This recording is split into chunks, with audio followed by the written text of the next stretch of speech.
Hello friends, welcome back to Media Talks. நான் உங்கள் Mounika.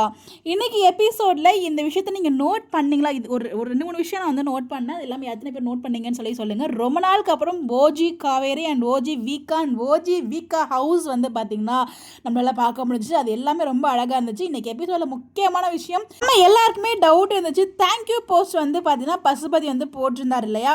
So அது ஏன் நமக்குள்ள டவுட் இருந்துச்சு. நம்மளுமே இந்த ஷெடியூல் ஃபுல்லாக ஒரு வரல, மேபி அவர் குவிட் ஆகிட்டாரா, இல்லை அவர் சாப்டர் க்ளோஸ் ஆகிடுச்சு, ஏதோ ஒரு விஷயம் வந்து பசுபதி வச்சு இருக்குது. அது மட்டும் என்ன நமக்கு தெரியல. இன்றைக்கி எபிசோடில் கூட பசுபதி அதாவது அதை பற்றி பேசும்போது பார்ட்டிக்குலர் ஒரு வருத்தம் இருக்குது. அவங்க என்ன தான் வந்து ஹாப்பியாக இருந்தாலும் அவங்களுக்குள்ள ஒரு வருத்தம் இருக்குது.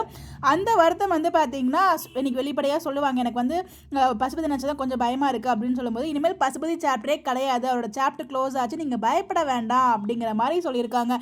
இது சும்மா பாட்டிக்காக சொன்னாங்களா இல்லை நமக்கு புரிதலுக்காக சொன்னாங்களான்னு எனக்கு எக்ஸாக்டாக தெரியல. எப்படி சொல்கிறதுன்னு எனக்கு தெரியல. ஏன்னா அப்படி தான் புரிஞ்சுக்கிட்டேன். ஸோ அவரோட ஷூட்டிங்க்கும் வரல, அவருக்கு ஏதோ ஒரு ரீசன், மேபி பர்சனல் ரீசனால் குவிட் பண்ணிட்டாரா என்னன்னு நமக்கு தெரியல. குவிட் பண்ணிட்டா நம்மளால கன்ஃபார்மாகவும் சொல்ல முடியல. பிகாஸ் அந்த ஒரு கேரக்டருக்கு வேறு யார் போட்டாலும் சரிப்பட்டே வராது. பிகாஸ் பசுபதியாக ஆஃப் ஸ்க்ரீன் ஆன் ஸ்க்ரீன் நமக்கு நிறைய விஷயங்கள் பண்ணியிருக்காரு. ஸோ இந்த மாதிரி வில்லத்தில் இருந்தால் தான் நமக்கு அங்கே வீக்காக பார்க்குறதுக்கும் நம்மளுக்கு வந்து நல்லாயிருக்கும் பார்க்க. இன்னொரு பக்கம் நமக்கு நிறைய ஆஃப் ஸ்க்ரீன் அப்டேட்ஸும் அவர் தான் கொடுத்துட்ருக்காரு. பட் இப்போ வந்து பார்த்திங்கன்னா அவர்கிட்ட அவர் இல்லை அப்படின்னு நினைக்கும் போது ரொம்பவே வருத்தமாக இருக்குது. எல்லாம் குழப்பத்தில் இருக்கும்போது காவேரியோட இந்த ஒரு பதில், இந்த ஒரு வார்த்தை இன்னும் வந்து குழப்பத்தை அதிகப்படுத்துது. இனிமேல் அவரோட சாப்டரே கிடையாது அப்படின்னு சொன்னது பார்க்கலாம். அப்போ நம்ம விஜயோட ரியாக்ஷனுமே ஒரு மாதிரி இருக்குது. இதில் பின்னாடி ஏதோ சம்பவம் எதுவும் இருக்கான்னு நமக்கு தெரியல. பிகாஸ் வந்து பார்த்திங்கன்னா அந்த கார் சீன் நம்ம வந்துச்சு இல்லையா, காவேரி எடுக்கிற மாதிரி வந்து வரும். அது வந்து பசுபதி தான் சொல்லி நம்ம விஜய் வந்து கன்ஃபார்ம் பண்ணிட்டாரு. அதுக்கான ஒரு கண்டினியூஷனும் எதுவும் இல்லை. பசுபதியை மீட் பண்ணுற மாதிரி எதுவும் இல்லை. மேபி இன் ஃப்ளாஷ்பேக் சீன் மாதிரி எதுவும் காமிப்பாங்களோன்னு எனக்கு ஒரு டவுட் வருது. இன்றைக்கி விஜயோட ரியாக்ஷனும் அண்ட் காவேரியோட அந்த ஒரு பதிலும் நினைக்கும் போது எனக்கு ஒரு தாட் வருது, ஏதாச்சும் ஒரு ஃப்ளாஷ்பேக் இருக்குமோன்றது எனக்கு கரெக்டாக தெரியல.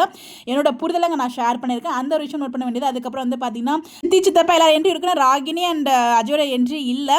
அஜய் இல்லைனாலும் அவங்களோட டாக்ஸ் போகுது. ஸோ மாட்டிட்டு முழிக்கிறோம் அப்படின்னு சொல்லும்போது அப்போவே காவேரி சொன்னால் நீங்கள் யாரும் கேட்கலையே அப்படிங்கிற மாதிரி வந்து சித்தி டீஸ் பண்ண இருக்கும்போது அவங்களோட ஃபேஸே மாறிடும். அதுக்கப்புறம் அதில் சும்மா தான் விட்டோம், எப்படியாச்சும் வாழ்க்கையை சரி பண்ணிடலாங்கிற மாதிரி காவேரி சொல்லுவாங்க. பட் அந்த இடத்துல காவேரி அப்போவே சொன்னால் யாருமே கேட்கல அப்படிங்கிற விஷயத்தையும் இங்கே வந்து மென்ஷன் பண்ணியிருந்தாங்க. இதெல்லாம் வந்து டைலாக்லாம் ரொம்ப நல்லா இருந்துச்சு. இப்போ ரீசெண்ட் டைமில் டைலாக்ஸ் எல்லா விஷயத்தையும் ஞாபகப்படுத்தி அதுக்கு எல்லாத்துக்கும் ஒரு கிளாரிஃபிகேஷன் கொடுக்குற மாதிரி ஒவ்வொரு விஷயமும் பண்ணுறாங்க. அதை பார்க்க ரொம்பவே நல்லாயிருக்கு. நீங்கள் எபிசோட் பார்க்கும்போதெல்லாம் நோட் பண்ணிங்களா? ஸோ இந்த பசுபதியோட ஒரு விஷயம் வந்து இன்னும் ஒரு கேள்விக்குறியாகவே இருக்குது. உங்களுக்கு எதுவும் ஐடியா இருந்து உங்களோட ப்ரெடிக்ஷனை மறக்காமல் கமெண்ட்டில் ஷேர் பண்ணி நம்ம அதை பற்றி டிஸ்கஸ் பண்ணுவோம். இந்த மாதிரி அப்டேட் தெரிஞ்சுக்க நம்மளோட சேனலை ஃபாலோ பண்ணிக்கோங்க. Bye bye.